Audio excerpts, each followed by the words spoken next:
And what I would consider doing is taking any one phrase, in fact, and everybody should do this because it's like squeezing the most that we can out of the lemon, okay?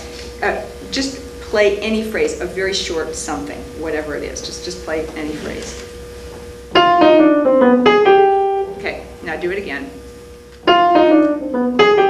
Okay, now each time you do it, I want you to, on some level, say, can I get more out of this? Da-ba-doo-doo-doo-ba-da. Can I shape it more? The line's going down, then it's going up. It's going down, maybe diminutive. Da-ba-doo-ba-doo-ba-da. Okay, and so that A flat do-ba-da is definitely a pop, right? Okay, do it a few times.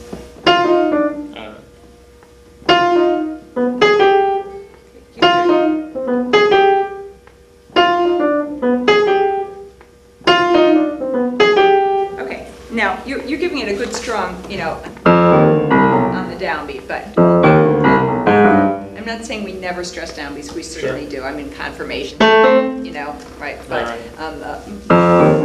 but be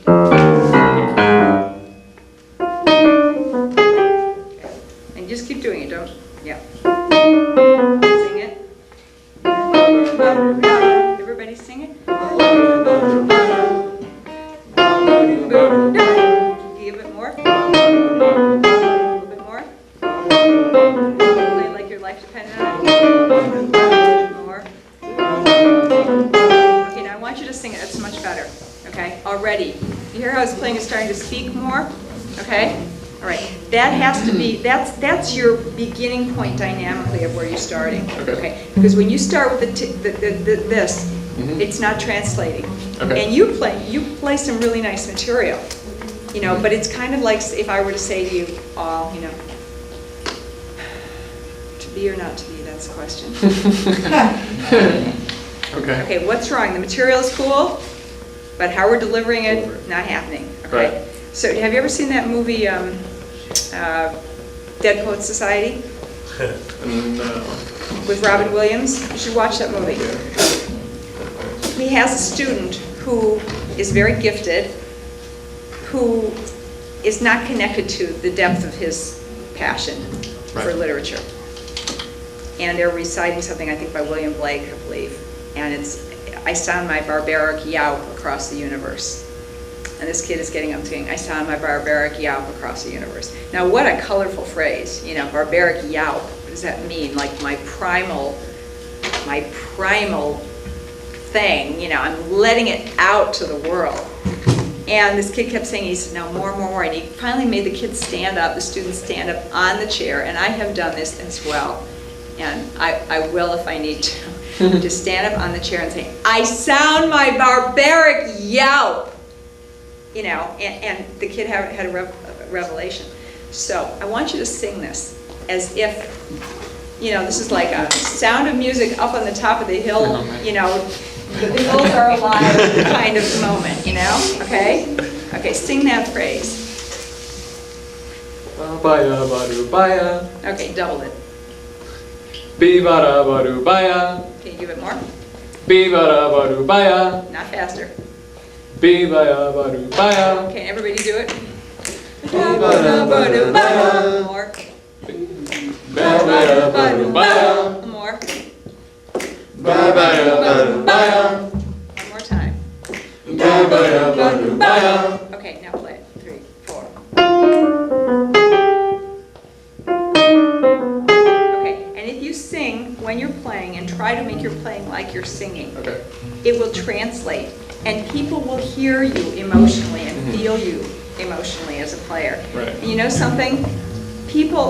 I think people are longing to feel when they hear us play. And I've had more people say, that they don't understand jazz. They don't really quite get it, This has to stop sometime, We have got to reach out to people, okay? And we do it not only by what we do, and do you really think that the 85-year-old grandmother sitting out there really cares that you're doing a tritone substitution over this chord? Do you think it's going to make a difference in her life? She wants to know, are you getting to her? Whatever that means, okay? All right, so let's work on interaction. Now, what I would like you to do the three of you play and do solar, and you start your solo, and I want you guys to look at each other, and I want you to connect. I would like you to validate him and leave enough space so that you can be validated. Okay? Here we go. Should I just start with the head? Yes, actually start with your, start with the head. Just, do the head once and go into your solo. And I may stop you, if that's okay. Okay. Okay.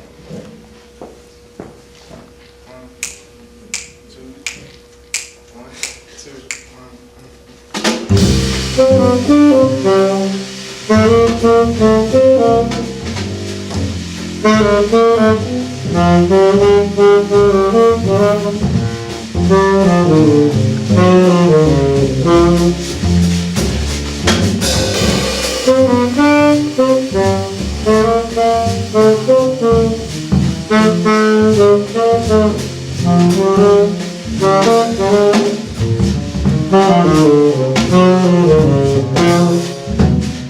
I'm going to stop you before you even start with your solo. Okay, there's some really nice things that I heard already. I would like to give you some additional options. Now, the drummer of the group is so powerful. You know that. A drummer can totally light up a group. I want you to own that. That is not about ego. That is not about a drummer thinking, I control the group. No. It means by nature of the instrument, because, you're playing time, but they're colors, and, you can create a lot of volume. You could bury any one of us if you wanted to. But I would like you to kind of think of it in a spiritual way, if you will. Okay. And I hope this doesn't sound goofy, because I can't find a better word than this, and I don't mean this necessarily in a religious context. But I'd like you to think of yourself as responsible for the group and kind of like the shepherd, okay? And by that I mean if something goes wrong, you're there for them, and that you are the supreme validator, okay?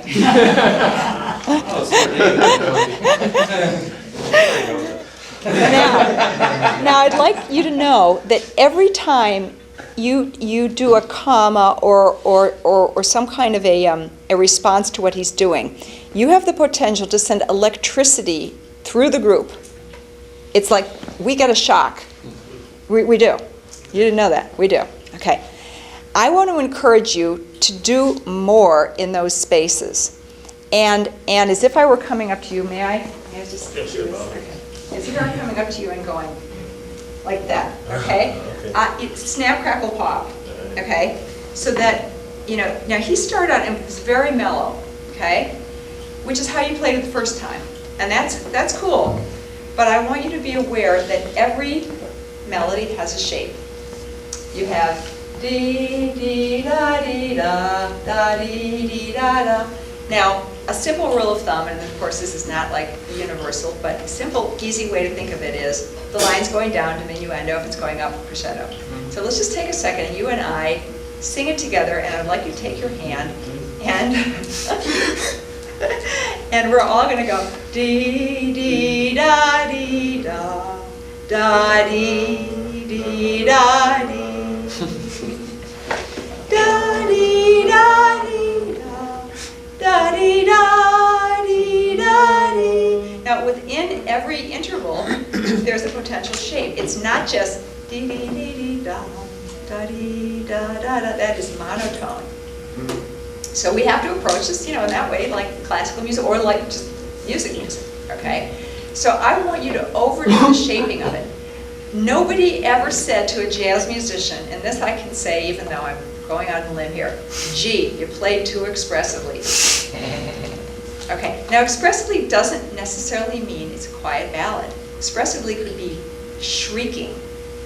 Remember, expression of emotion. I mean, we have every emotion in our consciousness, and we need to be able to call on that. So, I want you to now do this and totally shape this melody. Be outrageous with this, okay? And electricity. So right after that first phrase, you've got an opportunity.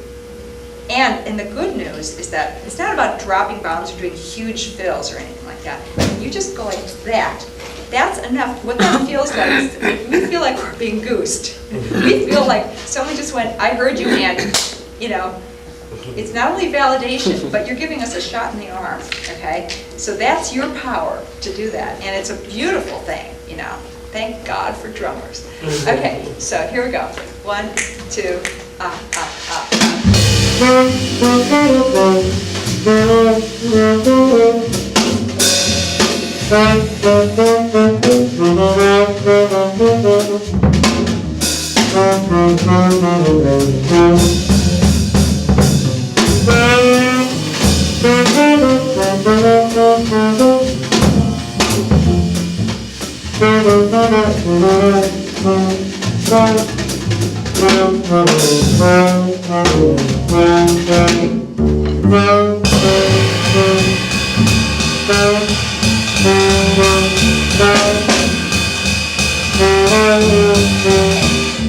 nice things happen, okay? I want to add a few other elements.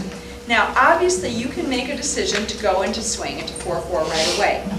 But you're still accompanying a soloist. Did he do anything musically that would indicate that it was time? You know, that it was like you couldn't stay in a 2-fill anymore, and it was just like, it's gotta go to 4/4. Was there anything that happened that indicated that?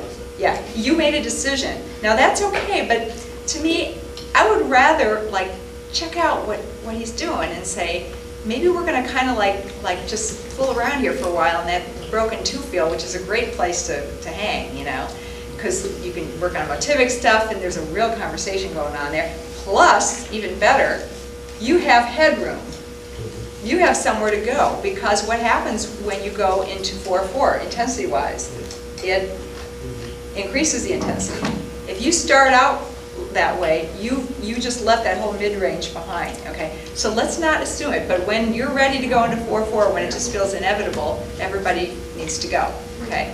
So now start on the blowing, okay? And try just standing, just planting your feet on the ground. Imagine that you are a very strong, powerful tree, who happens to be a wonderful jazz musician also, and that the roots go all the way into the center of the earth. Plant your feet on the ground, okay? All right. Here we go. 1, 2,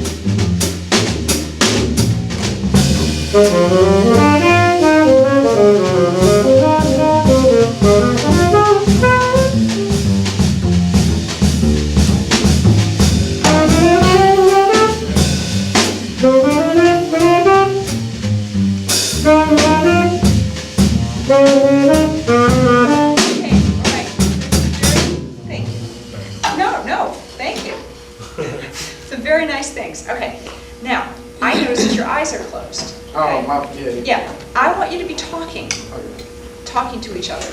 So for now, even though you might not always be looking at each other, I want you to do it now. And there's an old saying, take the horn out of your mouth. Just let's leave even more space for him to validate you and for him to interact. Okay. And take the risk. I have done very goofy things with my students because they're playing their stuff. You know the whole syndrome? It's a syndrome. I'm playing my stuff.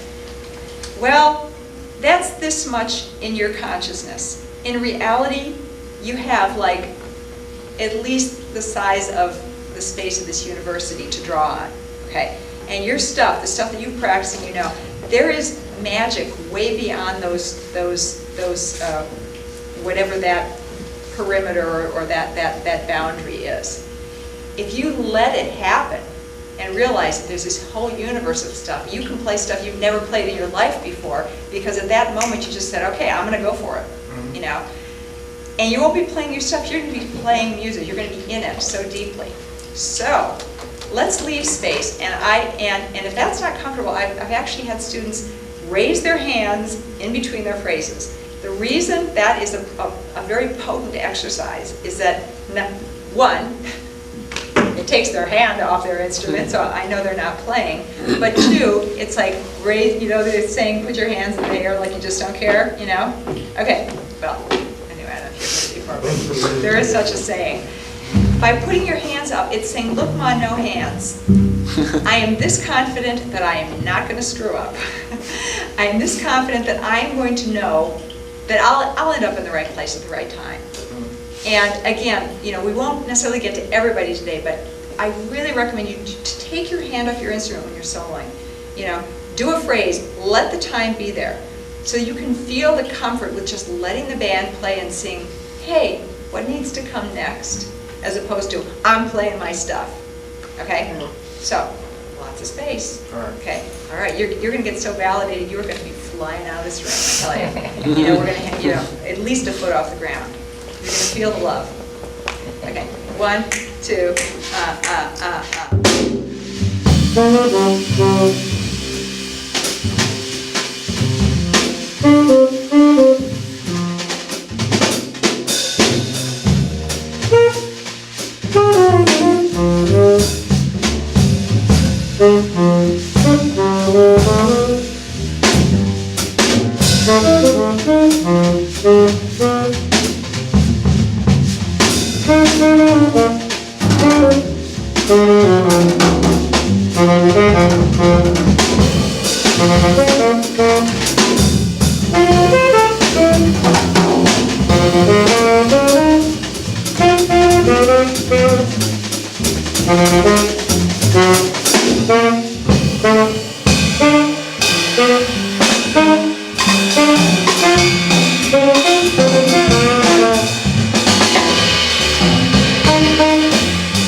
Yes? You feel it? Okay, good. Oh, you feel the love. Okay, it's a beautiful thing. I definitely felt it. It felt like if I had never heard jazz before, I would say, wow, something very cool is going on there. Because it was. Okay. Now, before we move on to someone else, I'm noticing some things with note choice for you. To get solid, so that you're always landing, I always have the analogy, I have 3 cats. The cats seem to jump off like, up on the refrigerator, down to the counter, or off the piano, down. They never do that and then go like that. They always seem to land on their feet. Well, as jazz musicians, we always want to land on our feet. So even if you just, as a pianist, if I said, okay, just drop my hand wherever, just keep dropping it, that I would somehow land in the right place in the right time. Now that can be kind of scary, but not if you've done massive amounts of outlining of chord changes, because there are all these beautiful notes, and they will be in the muscle memory of your hands. So even if you space out, do you guys ever have moments where you lose consciousness while you're playing? Yeah, too. Oh yes, yes, this has happened more than once. But even if that happens, your muscle memory will take over and you'll get stable. Okay, now, outlining. 1, 3, 5, 7, 3, 5, 7, 9. If I said to you, can you blow only using, say, 1, 3, 5, 7 on every chord? Okay, and make it a convincing solo. If Sonny Rollins walked in the room and I said, Mr. Rollins, would you please blow for us and just use 1, 3, 5, 7 on any, and that's it, no other notes. Do you think he would have a problem burning down the house? I think not. Okay? So, if he can do it, you can do it. Now, any note other than those notes are, for now, in our little 4-note universe, are wrong. Now, by doing this and making up a solo, you may have to leave a lot of space, and if you're not sure, just take the horn out of your mouth. Okay? Okay, let's just try it, and then I'm going to have you do it too. Okay, here we go. Same. And keep interacting, but 1, 3, 5, 7 only. And that could be 7, 3, 5, 9. It could be, dee-da, ba-da-ba-boo-da, boo-ba-ba, ba-boo-da. Okay? 1, 2,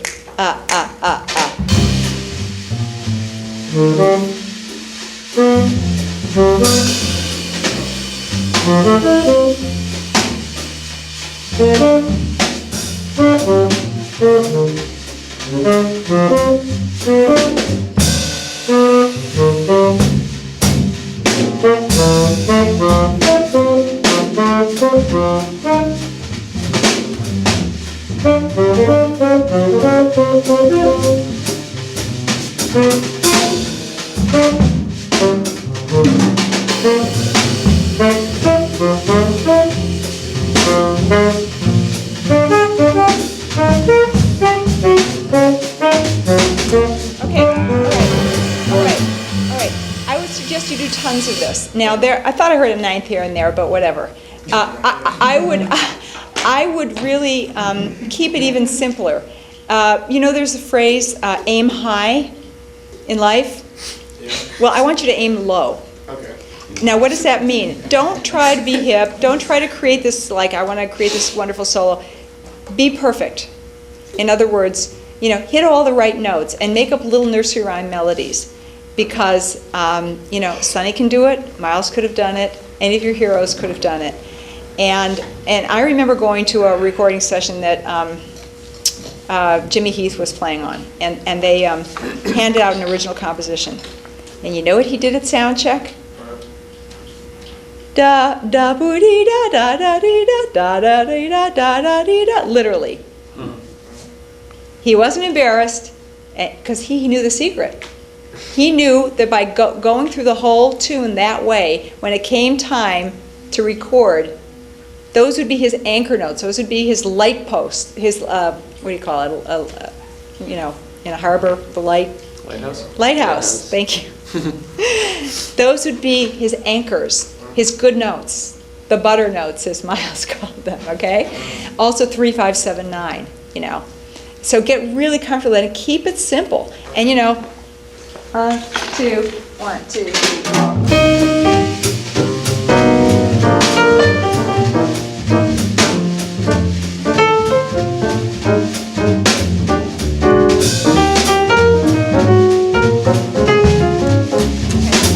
I'm not trying to do all these long lines. I'm just surviving the exercise.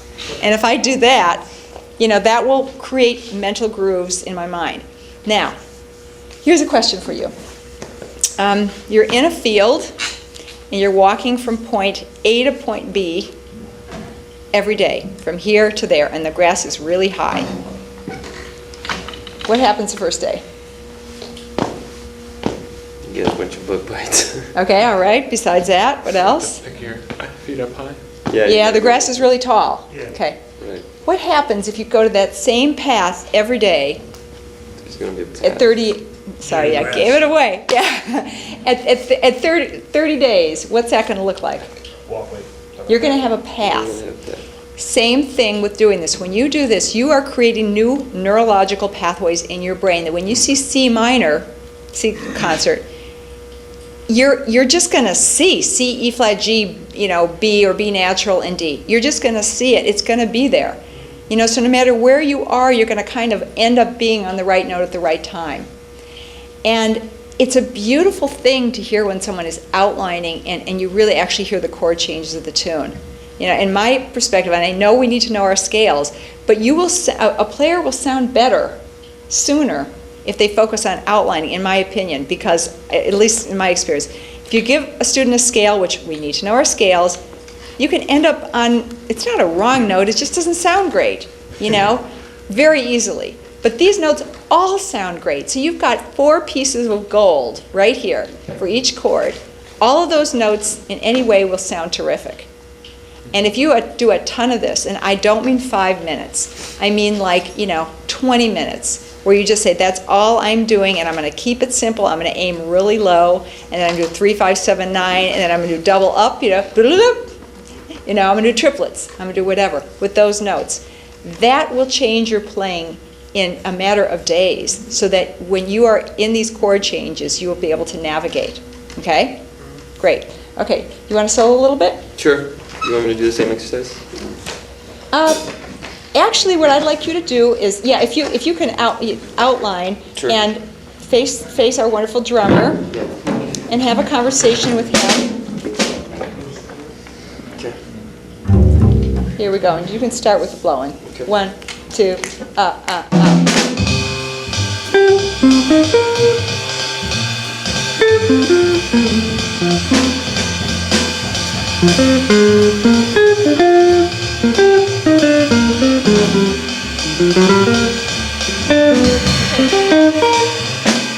Okay, now, may I ask, what's your first name? Jameson. Jameson? Yeah. Hi. And please be honest, and I hope, can I ask him what he felt energetically from you, okay, when you just played? I know what I felt, but I want to know what you felt. Yeah, I mean, I was listening, and that's why I didn't play anything personally, because I felt like he was playing something that was more so kind of like long range instead of interaction per se. So Okay. I was just kind of trying to, hear where he was coming from. Okay, I'm really careful about stepping on toes sometimes, but sometimes, cats are playing some kind of long, passage, and sometimes you can play something that just doesn't really fit. absolutely. Well, I really appreciate that sensitivity. That's beautiful. No, it really is. Okay, now I want you to know something. The reason I asked you that is that I did not feel like you engaged him. I felt like you Well- left some space, but there was, or maybe you weren't clear that we want to be engaging each other.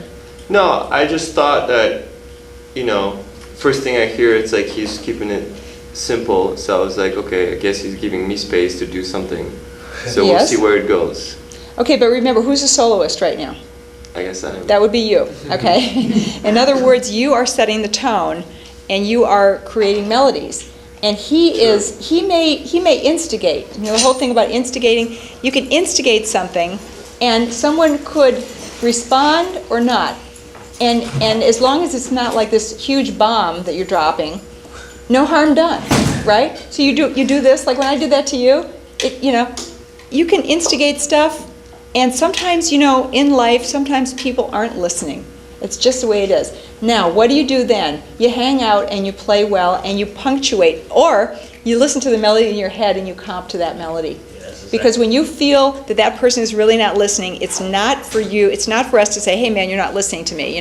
We don't want to be saying that because that creates negative energy. But if it's really clear that someone is just, that's who they are. And I've played with, players, some of them, old school players who are, masters.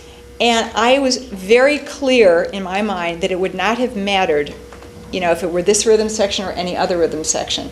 They just wanted to know the time was solid and they were playing their stuff. And God bless, that's fine. It's absolutely fine. So I knew exactly what my role was, and I needed to lay it down, and I wasn't trying to be super reactive to them because they didn't want that. They were not leaving that much space, and that's cool. So first and foremost, I want to look at, and see who's playing, where are they coming from. I am there for them. I need to be a good accompanist for them and figure that out, okay? When it's my situation, I am, purposefully leaving space for the drummer. I want a conversation, So here you are, and this is your solo. So I'd like you to leave more space to allow that to happen. And you can be, you can be instigating here and there, and someone might pick it up and they might not, It's kind of like fishing. You throw, you cast it out there. Sometimes the fish bites, sometimes they don't.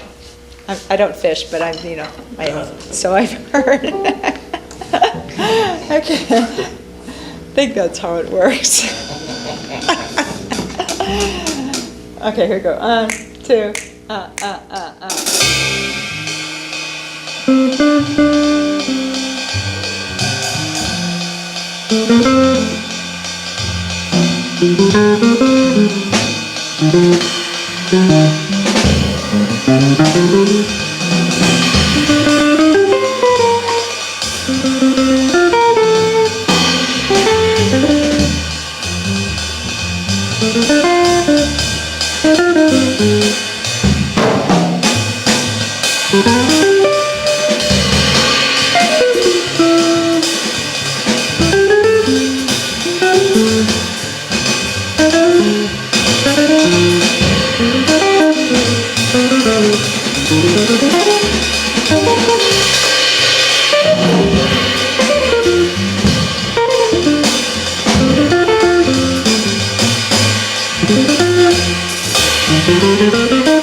Good. How did it sound, guys? Are we coming along here with this? Okay. Now, can you play with your eyes closed? I usually do. Okay. In that case, you can play with your eyes open and look at the drummer, Jameson. I get distracted looking at people. I start thinking like, wow, he's like swinging really hard, but then like he looks like he's not trying. Okay, here, check this out. I I know about just like distraction. these things are going through my head, I and know. I'm just like, I just need to like not. Listen, Either I like can look at my relate. guitar. I can relate. I want you to look at me and now blur your vision a little bit. Okay. You know, just kind of look but don't look. Okay. You know. Like look through you. Yeah, behind you? yeah. Like, you know, look at the space behind my head or Okay. something like that. Okay. So you're still getting information from me. Mhm. We're relating in some way, but we're not glomming onto one another. It's not Right. like that. Okay. Okay. All right. So the reason is I think there will be a better emotional connection. Okay. I know you were listening, but I still would like you to be more extroverted in your relationship with Jameson, okay? And we are relating to each other, so one more, and then I'm going to talk about, very briefly, about motivic development of elements of the melody. Okay. You know, because I haven't really heard that of like someone taking a couple courses and just playing off of information from the melody, and there's a lot of it. You know, you could spend 8 courses just varying the melody. Okay. Okay, so turn this way a little if you would, if you would. Yeah. Now I know, you know, theoretically there's an audience out there, but well, there is an audience out there, sorry. But, so we don't want to shut them out, but just for now. Yes, Okay, sure. okay, just a course. 1, 2, look at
Okay. Nice. What did I want to mention to you? Just a tiny thing. I heard some really nice interaction. Be careful of Simon Says. Okay. Okay? Sure. Be careful of exact rhythmic rhythmic. throwing it back, Sure. because it can sound cute, you know? Yeah. So if you throw something back, have it be an answer, have it be some kind of validation. We get that you're answering. We get that you're answering him. Mhm. And sometimes going against it, like you did for a second, you weren't with him, you could have been, but you were again, and yet it sounded cohesive, because it was a similar thing, but it's just not placed in exactly the same place, so it's very cool. Okay. I still would like you to really take your hands off the guitar and put them back, and take the risk of saying, I am that secure in myself that I know I will land in the right place, and lots of outlining, you know. And I would say take your time in developing your solo, you know. When you start, you know, we've got 8th note lines, we've got triplet possibilities, we've got 16th note. As we, a chordal, you know, all of those add density, add intensity. Mhm. So be careful if you're going to pace yourself through about 4 courses and you don't want to go like this, okay? Okay. That you really be aware, and it's really hard to do. Sometimes you just have to say, okay, I'm going to stay in 8th notes for a while. Okay, now I'm going to do this. Now I'm going to do some broken triplet things for a little bit. Okay, now I'm going to do short 16th note lines, little fragments. Yeah. And I'm going to stay there for a while, medium length. Okay, now I'm going to do really long 8th note lines. And just actually say, now I'm going to do this, you know. And it sounds a little methodical at first, but sometimes we need to be methodical to get spontaneous. Okay, all right? And how would you like to take Solar and do theme and variations? You know, without doing any bebop licks or anything like that. I mean, you know, you won't be fined or anything like that if a bebop lick happens to slip out of your hand. But take, you know, this motivic material of Solar displace it, use the notes, change the rhythm, somehow make it clear that you are taking that melody and varying it. And guess what? And the other thing is, I would like you as well to have eye contact. So you may be doing this, while you're playing, checking both of them. Again, nobody's criticized the band of being too tight or too hooked up. Gee, they were too tight, Gee, they played too well together. Okay, so if that gives you an extra 5%, you sound really good, That gives you an extra 10% of emotional cohesiveness, great. Okay, so look at him, look at the cymbal, look at him. Okay, there we go. So just play out the melody? Oh yeah. Okay. With a deep sound. I want the person in the next building to hear your sound, okay? Okay. 1, 2,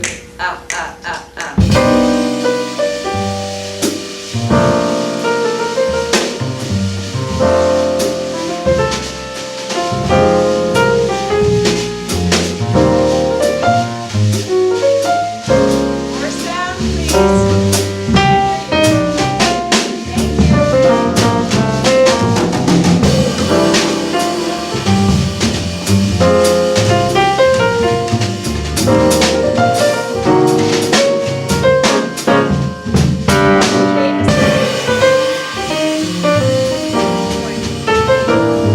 Look at the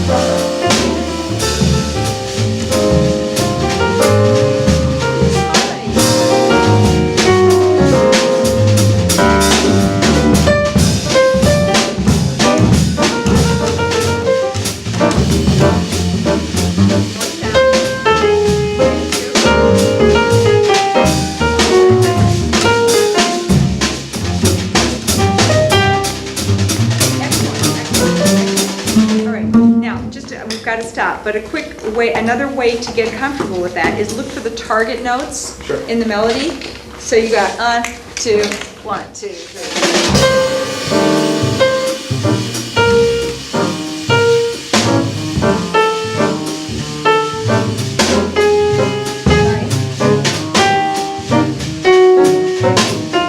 So it's easier to find.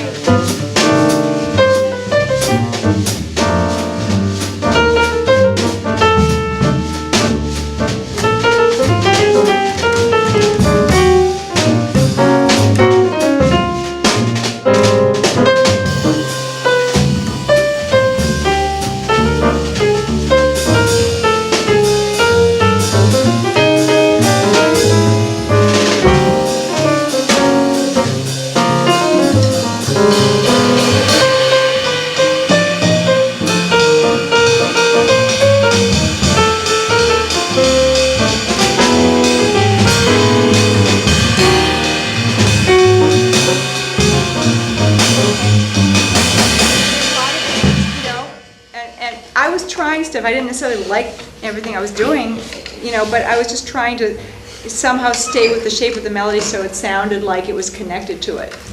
It didn't feel like, okay, now I'm doing my jazz solo. And consider the possibility of having your solo be an outgrowth of the melody. It's a radical concept, but let's try it, We seem to do that on monk tunes, on Bemsha swing and whatever, when you've got something. We've got to be using that, right? And you guys did a great job on Yada Yada yesterday. I heard a lot of, all over the place. Use that in tunes. That gives people a place to hang their hat. The listeners, they hear that and they go, oh, the melody, and then it kind of sounds like the melody, but it's a little different. Yeah, I remember that. And you make them feel comfortable. You pull them in. So, are there any questions? I know we have to stop. You guys did a great job. Thank you so much. Beautiful playing. Yeah, tell us a little bit about your latest record, and are you playing any more? I know you played last night at the Sandbar, but are you playing at Snug? Yeah, I'm playing at Snug on Thursday. All right. And the latest record is a solo record. The one before that was a quartet record called Convergence, which was with Omar Avital on bass and oud, and Anthony Pinciati on drums, and Bill McHenry on tenor sax. And it had kind of world influence, Celtic stuff, Mid-Eastern stuff, and the one before that was with Randy Brecker and George Mraz and Anthony. some arrangements of standards, like A Night in Tunisia and Crawfish and Gumbo, which we played last night, Yada Yada, and so forth. Wrapped Around Your Finger by Sting. So, those are the last. Another hand